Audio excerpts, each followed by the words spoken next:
Support for Louisiana, the state we're in, is provided by Entergy Louisiana is strengthening our power grid throughout the state. We're reinforcing infrastructure to prepare for stronger storms, reduce outages, and respond quicker when you do need us, because together we power life.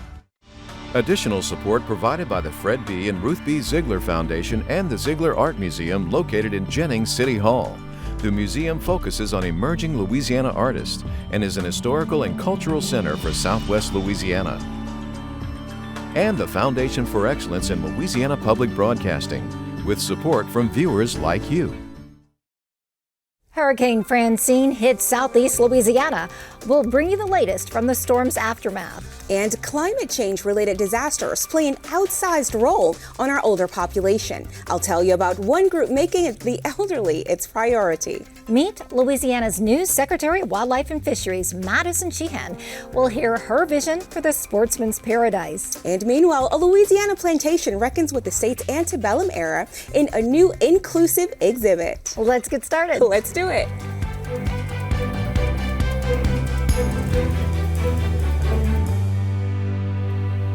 Hello, everyone. I'm Karen LeBlanc, and welcome to the 48th season of Louisiana, the state we're in. So, to celebrate the start of our new season, we want to welcome my new co-host, Dorothea Wilson. Now, Dorothea, this wasn't exactly the welcome back to Louisiana you were probably anticipating. It's definitely been eventful, but we are so excited to have you. Thank you, Karen. And I'm so excited to be here. And you're right. Wasn't quite the welcome I was looking for, but excited to be here nonetheless. I'm a Louisiana girl through and through, originally from the West Bank of New Orleans, so I am glad to be back in spite of. Well, welcome. Thank you. Thank you so much. Now, speaking of hurricanes now, Hurricane Francine has moved out of Louisiana, but people in the southeastern part of the state are now working to clean it up. Francine made landfall as a weak Category 2 hurricane around Wednesday night near Terrebonne and St. Mary parishes. The storm shut down parts of the state as people made preparations, some with a sense of humor, others with a sense of urgency. It's a man that was inside the vehicle, looked like he's a bit stuck right now, trying to get out. Hurricane Francine caused havoc with heavy rains, calling for a heroic rescue on live TV of this passenger trapped in floodwaters under a New Orleans overpass. As we see NOFD and firefighters now heading out into the water with a stick, but already this Good Samaritan helped to rescue this gentleman in this vehicle. Such a scary situation. We were all holding our breath. Good Samaritan Miles Crawford, an ER nurse, springs into action, grabbing a hammer from his home to bust out the truck window, saving the driver's life. In a press conference, Governor Jeff Landry recognized Crawford publicly for his heroic act. As of right now, have no reports of any storm-related fatalities, and we want to keep it that way. In the worst of times, normally brings out the best of us. We are the very epitome of a resilient people. As Baton Rouge braced for impact, Hurricane Francine changed her course and headed for St. Mary and Terrebonne parishes, with Morgan City and Houma in her direct path. She made landfall as a Category 2 hurricane. Governor Landry surveyed from a helicopter Hurricane Francine's aftermath in St. Mary, Lafourche, and Terrebonne parishes. Before the storm, the governor declared a state of emergency and received White House approval for a presidential emergency declaration, clearing the way for federal assistance requests. We'll get the money that we deserve from the federal government to help us. That's why we pay taxes. Whether it's in the form of public assistance, infrastructure repair, personal assistance, mitigation grants. I've already started talking to my colleagues. The entire congressional delegation is united on this. Hurricane Francine caught the attention of Weather Channel meteorologist Jim Cantori, who received a mixed welcome from the Bayou State. All right, guys, apparently Francine's got a little fight in her this evening because we now have a Category 2 hurricane. A sign on the Lake Pontchartrain Causeway Bridge between New Orleans and Mandeville warned Cantori not to even think about coming there. Meanwhile, a coffee shop in Lafayette served up Jim Cantori cupcakes, a concoction of shrimp boil and vanilla flavors with a weathercaster's face on each.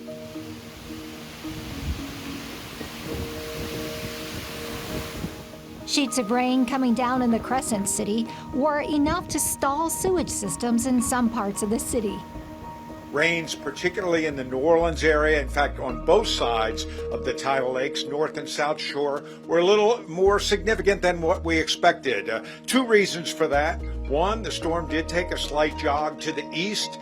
Number two, it moved a little more slowly than we expected. And we also had a pretty healthy north eye wall as that system worked its way through southeastern Louisiana. Rainfall totals in and around the Crescent City, widespread, 5 to 7 with some 8-inch pockets there. And on the North Shore, we had some places that had double-digit rainfall. So no surprise, we had flooding around Metro New Orleans, and it's also no surprise that we're seeing minor to moderate flooding in the Florida parish rivers.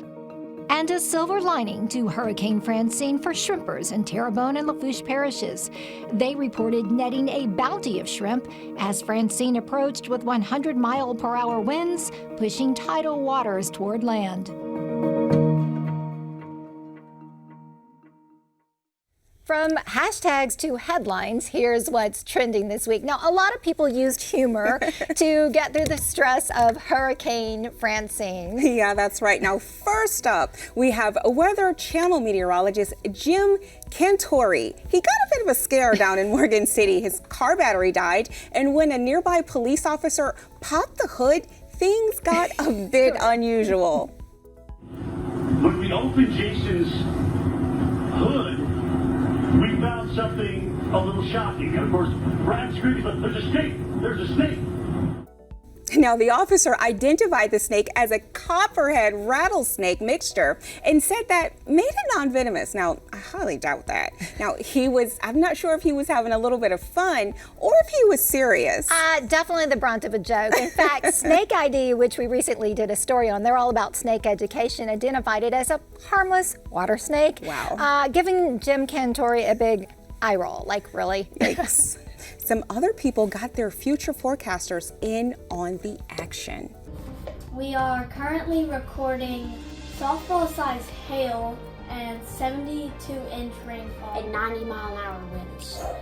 Now, LPV sports correspondent Victor Howell's triplets also gave their own forecast ahead of Francine, as did our director Kristi Cox's kids. Now, that's a good way to keep the kids engaged and entertained while they're out of school, Karen. You know, a lot of little future weathercasters in the works here. Just adorable.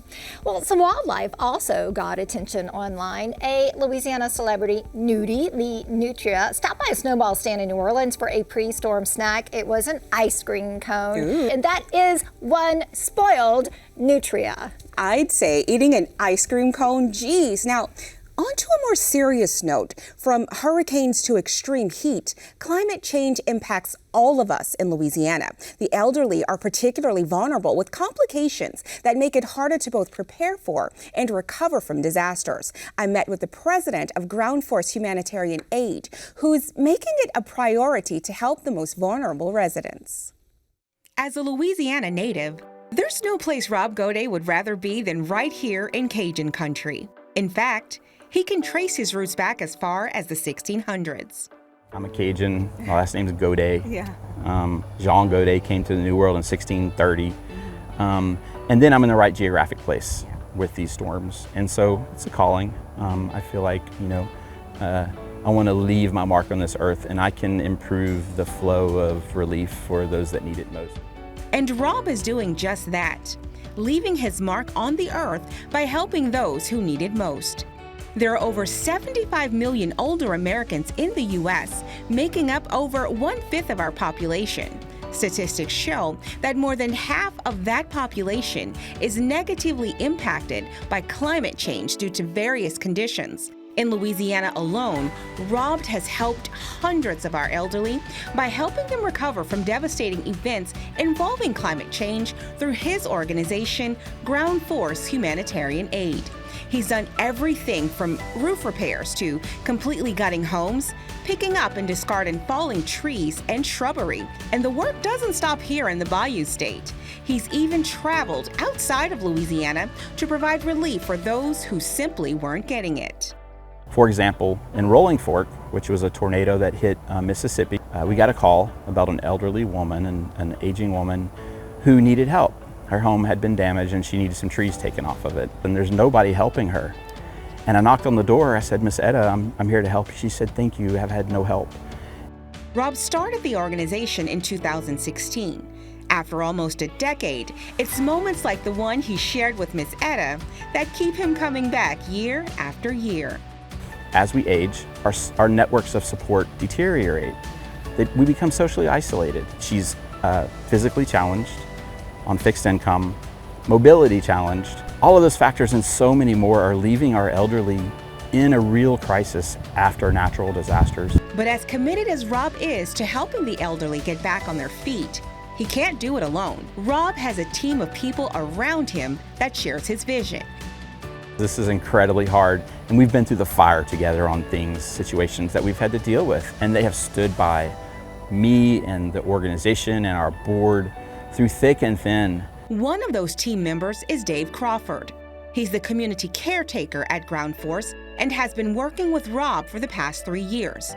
This gives you a really sense of fulfillment, being involved in something like this. He says it's after he encountered a fellow veteran that his life changed forever, and he knew that he was in it for the long haul. We had received a call from a deputy sheriff about a elderly man that was alone in his house. We went over to make contact with him and found out George was an Air Force veteran. He was in a really bad situation, and he had a river that was only a couple hundred yards from behind his house, like a big open bay river. The water was up to the bottom of his mattress. He was sitting on his bed, like, just praying that the water would recede. He was like, my next step was to get on the kitchen counter, and then after that, I don't know what I would have done. Dave was moved to compassion after hearing George's story, making an offer neither one saw coming. I had asked him, I was like, hey, what do you think about coming to South Louisiana? Wow. And we'll figure it out from there when we get there, right? And the rest is history. Dave says it was the beginning of a new friendship and George becoming part of his family. He helped him get a new place, veterans benefits, and health care, and was there for him until he passed away early last year at the age of 83. I'm satisfied that I made an impact in his life, and I want to say it probably extended his life by a little bit. Gave him some hope, gave him new friends, new place, basically like new everything so he could have that joy in his life. Since then, Dave has worked alongside Rob to help many others just like George throughout Louisiana and beyond, working year-round to help those who have once helped us. In this week's Louisiana Speaks, meet the new Secretary of the Louisiana Department of Wildlife and Fisheries, Madison Sheahan. The Ohio native landed the role after serving on Governor Jeff Landry's transition team. She previously worked for former President Donald Trump and with South Dakota Governor Kristi Noem before moving to Louisiana. I talked to Sheahan about her vision for managing and maintaining Louisiana's status as a sportsman's paradise. I am joined by Madison Sheahan, the Secretary of the Louisiana Department of Wildlife and Fisheries. Welcome. Thank you so much for joining us. A lot of viewers are eager to meet you. So you took over the position in January. What drew you to this job? It's a big one as Secretary of the Louisiana Department of Wildlife and Fisheries. It's a great step in my career, and it's really an extraordinary opportunity. And I think really what the governor was asking me to do is to really bring new ideas to the department. So as many of us know, there was a lot of issues in the Department of Wildlife and Fisheries in the past, and there's no need to relitigate those. But what we do know is that it was time to rebuild and rebrand, but also to bring the modern professional department that the people of Louisiana deserved. So what are your priorities? So every day we work on projects like our artificial reef program and be able to make sure that we're impacting the opportunities for our fishermen. We just put forth an opportunity with our Wildlife and Fisheries Commission to expand a shark season. We know that's impacted a lot of the recreational fishermen, but we also, on the other side of that, like I mentioned, a bear season, be able to put forth a bear season in the state of Louisiana. This is the first time this has been done since the 80s. And not only did we get a species off of the endangered species list, but we're also putting it forth for a hunting season. And we see the impact that's going to have both economically, but also on a sportsman standpoint for the people of Louisiana. What other expanded hunting opportunities are we going to see in the immediate future? The other thing that we're working on is a black-belly whistling duck opportunity with the federal level. And so what we're looking at there is we know that the black-belly whistling duck has put a lot of pressure on our agriculturists as well as on our communities and really kind of become a nuisance in some areas of the state.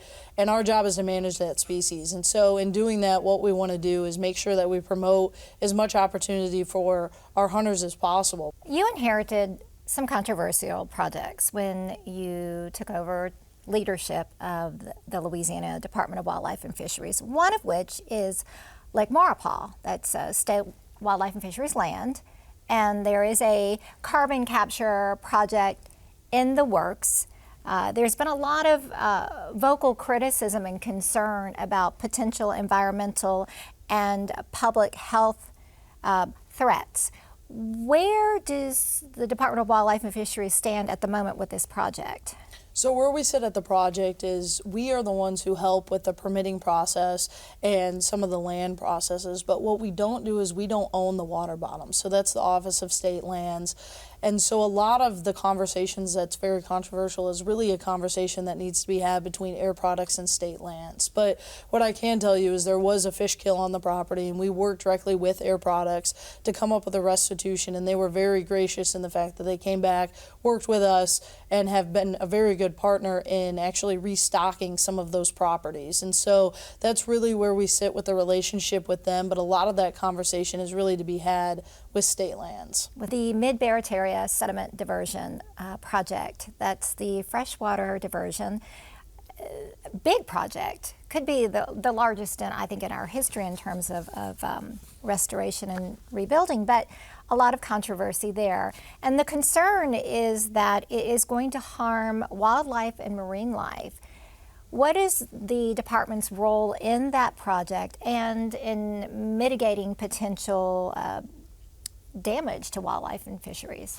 So we currently sit on the Louisiana Trustee Implementation Group. It's commonly known as the TIG, and this is a program that they use to really look at and identify these projects and how they affect our coastal lands. And so being a member of that, we play a role in it, but it's really not our project. It's mostly a CPRA project or even a parish project. And so we're monitoring it because we want to make sure, again, when you're talking about the balance of the commercial industry and the recreational industry, but also how the commercial industry interacts with different organizations. And we want to make sure we're a voice for the commercial industry. And we've made sure that there's about $300 million set aside to actually help with mitigation dollars, whether that's purchasing fishing equipment or making sure that the studies are done correctly. We have a priority in the department to make sure that all of that money goes directly to the folks who need it, directly to our commercial industries that are going to be affected by this. And another exciting project that we'll be following is Port Wonder. It's going to be a great thing for the city of Lake Charles. I work actively with Mayor Nick Hunter, and so we're very excited about those projects. We've got a section of our own that is there in Port Wonder. It's very educational based. You're going to be able to go through whether it's our touch tanks or actually seeing firsthand the reef fish as well as our bayou tanks and really kind of getting a firsthand experience of what we do on a daily basis as a department and how our science affects the people of Louisiana and why it's so important for us to do right by that. And we'll also have a fishing pier just off of the the lake there and hopefully get a lot of people out hunting and fishing. It's very youth engaged. We're really excited about that. Well, thank you so much for joining us here in studio, and to introduce yourself to our viewers, welcome. Thank you. Across the state, a reckoning with Louisiana's antebellum era is underway as plantation tours rewrite their stories. Shadows on the Teche in New Iberia is among the first to offer an inclusive narrative in its new exhibit, A Picture Unbroken. It tells the stories of more than 1,000 enslaved individuals who worked and lived on the sugar plantation. I'm taking you on a tour as they give voices to those silenced by history.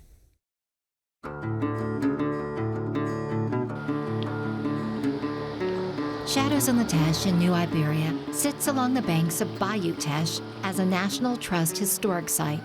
The Weeks family owned the home for 4 generations. Its history tied to the beauty and brutality of the antebellum South slave economy. So the Shadows, the construction started in 1831. It was completed in 1834. Mary and her 6 children moved into the house, and the rest is history.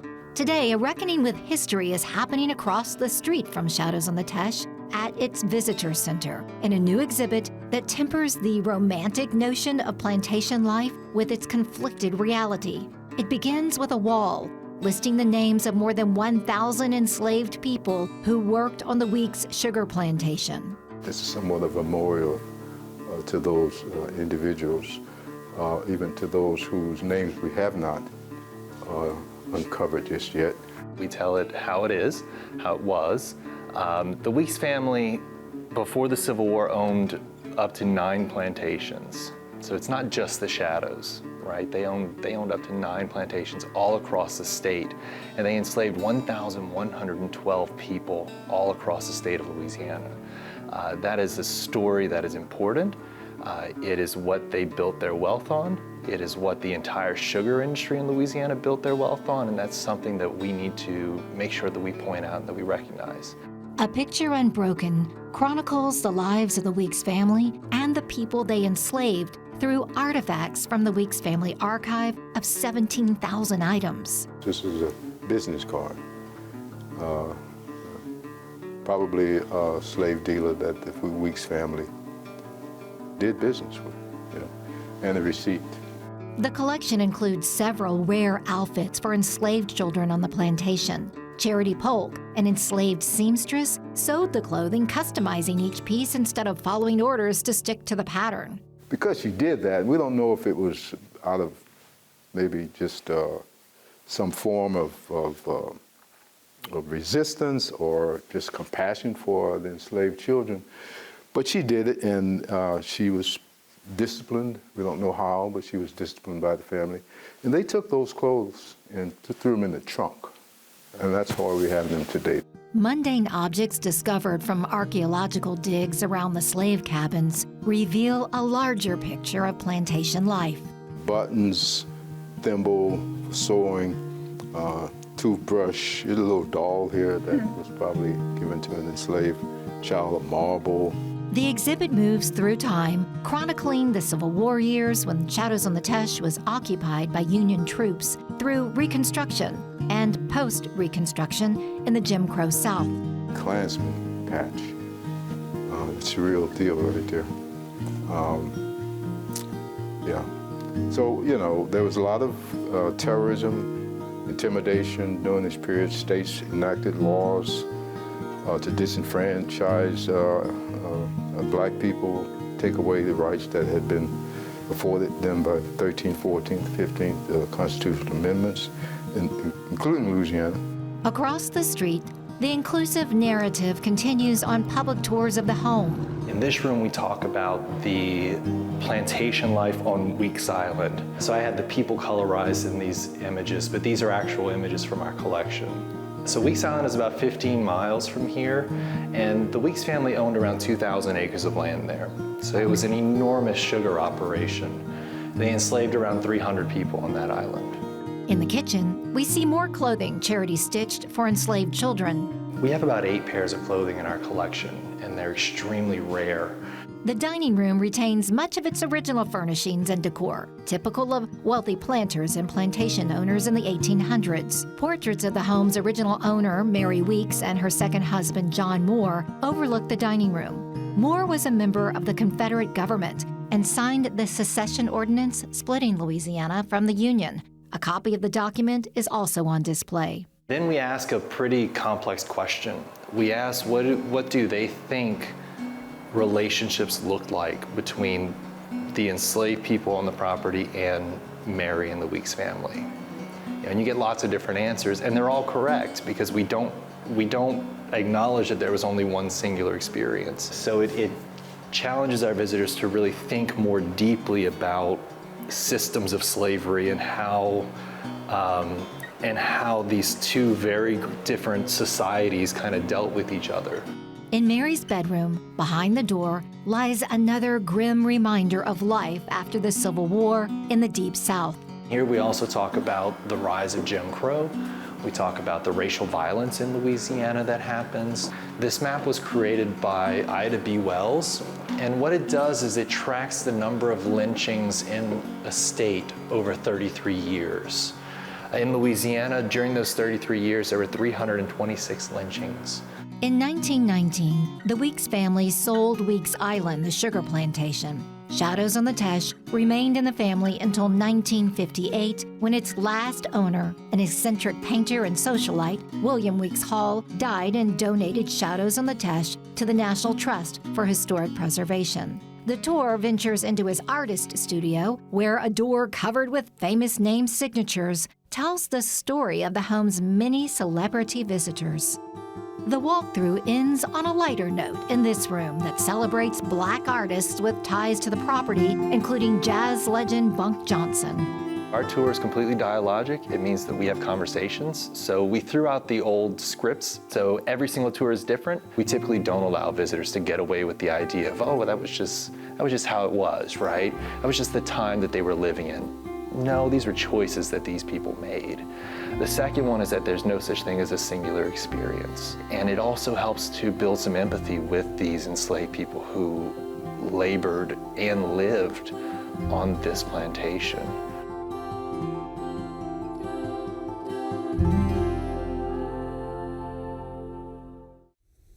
Well, Dorothea, a hurricane may not have been the best way to welcome you to our team, but we are so excited to have you join us and to help us tell the state stories. Thank you. So that's our show for this week. Remember, you can watch anything LPB anytime, wherever you are, with our LPB app. Yep, that's right. And you can catch LBP News and public affairs shows, as well as other Louisiana programs you've come to enjoy over the years. And please like us on Facebook, X, and Instagram.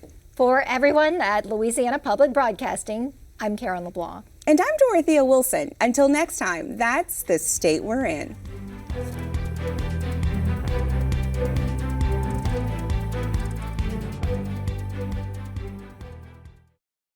Support for Louisiana, the state we're in, is provided by Entergy Louisiana is strengthening our power grid throughout the state. We're reinforcing infrastructure to prepare for stronger storms, reduce outages, and respond quicker when you do need us, because together we power life. Additional support provided by the Fred B. and Ruth B. Ziegler Foundation and the Ziegler Art Museum located in Jennings City Hall. The museum focuses on emerging Louisiana artists and is an historical and cultural center for Southwest Louisiana. And by Visit Baton Rouge and the Foundation for Excellence in Louisiana Public Broadcasting and viewers like you. Thank you.